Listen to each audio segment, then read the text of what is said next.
Give me 3 minutes and I will explain NFTs. NFT stands for non-fungible token.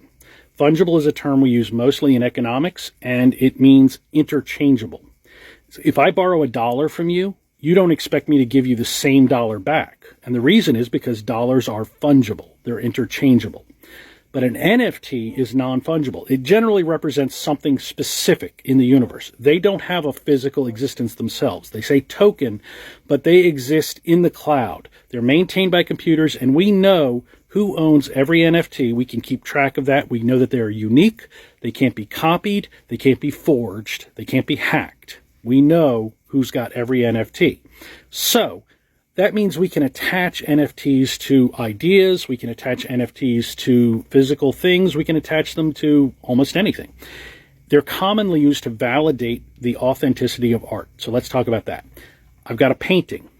I don't know if it's a forgery, but I'm the painter. And when I created it, I mean, obviously if I'm the painter, I know it's not a forgery. But when I created it, I was afraid someone would forge it. So I create an NFT and I make it clear, whoever owns the NFT owns the painting. The NFT can move around, but if you have the painting without the NFT, you don't own it. You own a forgery. I validated the authenticity of the painting using an NFT.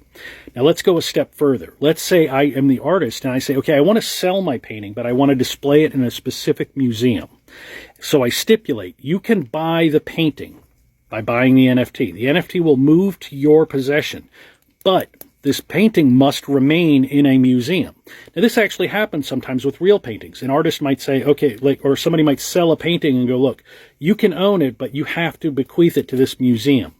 That's not so common, but it could happen. Like, you understand that idea. So imagine that happening. But let's go further.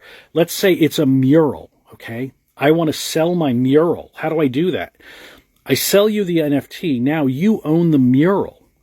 You don't own the building. You don't own the wall. You don't own the paint that the mural is made of, but you have the concept of ownership. Why would you do that? Well, everyone would make their own decision on that, but some people derive joy from the concept of ownership. And that's really what NFTs are all about, the concept of owning something and documenting that you own it. And as long as people derive joy from owning things, NFTs will have a market, and they have a value that is derived by each individual based on how much they think it's worth to own something. So just because you can right-click and copy a piece of digital art does not make the NFT that represents that digital art worthless, because you don't own the digital art, you just have the image.